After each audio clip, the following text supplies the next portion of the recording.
daily routine in Swarg. আমি মারা যাওয়ার পর আমি স্বর্গে এসেছি মাত্র 3 দিন হলো, আর এখানে এসে আমি পুরো রানীর মতো রয়েছি। এত ভালো তো আমি আমার মরতেও ছিলাম না। যখন যেটা ইচ্ছা আমি সেটাই করতে পারছি। যাই হোক, এখানে চারিদিকটা এত সুন্দর, দেখলেই পুরো চোখ ধাঁধিয়ে যায়। কিন্তু এখানকার জল এতই ঠান্ডা, আমি তো স্নান করার কথা ভাবতেই পারছি না। পুরো 3 দিন হয়ে গেল আমি স্নান করিনি।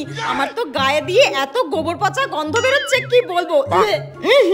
কিন্তু যতই যাই হয়ে যাক, এখানে আমি স্নান করতে পারবো না। আর চুলগুলোও যেন কেমন পাট শাকের মতো হয়ে গেছে, আর ভাল লাগে না। ধুর, উফ, কি খিদে পেয়েছে। বাড়িতে থাকলে যখন যেটা ইচ্ছা করতো তখন সেটা খেতাম, টাইম জ্ঞানের কোনো বালাই ছিল না। কি যে করি, খিদেও পেয়েছে। হ্যাঁ, ওই তো খেতে দিয়েছে, তাড়াতাড়ি খেয়ে নি। এখানের খাবারগুলো ভালোই লাগে, খারাপ না, কিন্তু মর্তের খাবারগুলোর তুলনা হয় না। ফুচকা, চাউমিন, মোমো, ভেলপুরি, বিরিয়ানি। কিন্তু এখানে তো ফল মূল, দুধ, অমৃত এইসবই খেতে হয়। বাড়ির মতো যখন যেটা ইচ্ছা করে সেটা খেতে পাই না। যাই হোক, এটাই খাই, আর কি করব। যখন বেঁচে ছিলাম কতই না বন্ধু বান্ধবের সঙ্গে মজা করতাম। ওদের কথা খুব মনে পড়ছে। কি যে করছে, হয়তো আমার মরে যাওয়ার শোকে ওরাও খাওয়া দাওয়া ছেড়ে দিয়েছে। একবার যদি দেখতে পেতাম। আচ্ছা, স্বর্গ থেকে তো মর্তে সবকিছু দেখা যায়, আমিও দেখি আমার বন্ধুরা কি করছে। ঝাল ঝাল ফুচকা। আর একটু ঝাল হলে ভালো হতো। কাকু, আর একটু ঝাল দাও, বেশি করে ঝাল দাও। বন্ধুরা, ভিডিওটা কন্টিনিউ করার আগে আমি তোমাদের সাথে একটা জিনিস শেয়ার করতে চাই। কিছুদিন ধরে না আমার গা হাত পাটা প্রচন্ড ব্যথা করছিল, আর তার জন্য আমি অর্ডার করেছি Agaro atom plus electric handheld full body massager. এটাতে 4টে ম্যাসাজের হেড আছে এন্ড একটা মেস কভার রয়েছে। মেস কভার ইউজ হয় বডি হেয়ারকে ম্যাসাজারে এন্ট্যাঙ্গেল হওয়ার থেকে প্রোটেক্ট করার জন্য।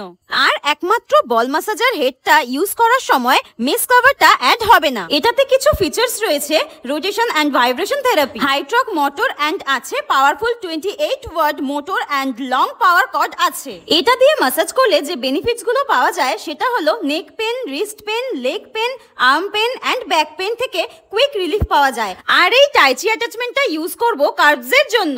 আর এটার সবথেকে ভালো একটা ফিচার্স কি জানো তো, এটার ব্লাড সার্কুলেশন ঠিক রাখে। এই দেখো, এটা protective mesh cloth cover, flat massage head, wavy massage head, tai chi massage head and ball massage head. সবকটা অ্যাটাচমেন্ট কিন্তু আলাদা আলাদা ভাবে পেইন থেকে রিলিফ দেয়। আর ম্যাসাজ করব কিন্তু লেগ, ফুট, ব্যাক সব অ্যাটাচমেন্ট গুলো দিয়ে। এবং এটাতে কিন্তু 1 ইয়ার ওয়ারেন্টিও আছে। তো বন্ধুরা, আমার তো এই ম্যাসাজটা নেওয়ার পর ভীষণ রিল্যাক্স ফিল হচ্ছে, আর এই প্রোডাক্টটা দারুণ লেগেছে। এবার তোমরাও লিংকটা ডেসক্রিপশন বক্সে গিয়ে দেখে নাও, আর যদি মনে হয় তাহলে অবশ্যই পারচেজ করো, আলটিমেট রিল্যাক্সেশন পাবে। আর একটু আলু বেশি করে দাও। দাও, এই নিন। ফুচকাটা কাকু দারুণ হয়েছে। আর ফুচকাগুলো কিন্তু বেশ বড় বড়।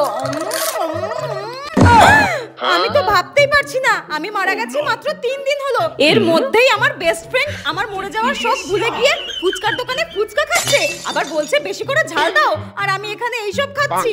আমার যে কি লোভ হচ্ছে। তোর ভালো হবে না, তুই দেখবি মরে যাওয়ার পর নরকে যাবি। আমি তো ভেবেছিলাম আমার মরে যাওয়ার খবর পেয়ে আমার বেস্ট ফ্রেন্ড খাওয়া দাওয়াই ছেড়ে দিয়েছে, তা নয়, ফুচকার দোকানে ফুচকা খাচ্ছে। এই স্বর্গ পেরিয়েই তো তোকে নরকে যেতে হবে, তখন আমিও দেখে নেব তোকে যেন গরম তেলে ভাজা হয়।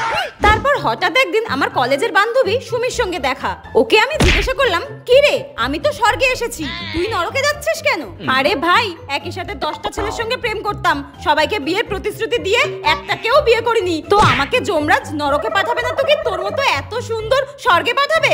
আমি যদি তোর মতো ভালো ভালো কাজ করতাম, ছেলেদের জীবন নষ্ট না করে, তাহলে হয়তো সেজে গুজে তোর মতো স্বর্গে থাকতে পারতাম। এইরকম কাইলা কুষ্টা ভিখিরিদের মতো জামা পরে আমাকে নরকে যেতে হতো না। এই যে বড় ভুল করলাম, আমি এখন আফসোস করছি। এখন আর কেঁদেও কোনো লাভ হবে না, গরম তেলে আমাকে ভাজার অর্ডার দিয়ে দিয়েছে। ও আচ্ছা আচ্ছা, ঠিক আছে ঠিক আছে, তুই নরকেই যা, নরকেই যা।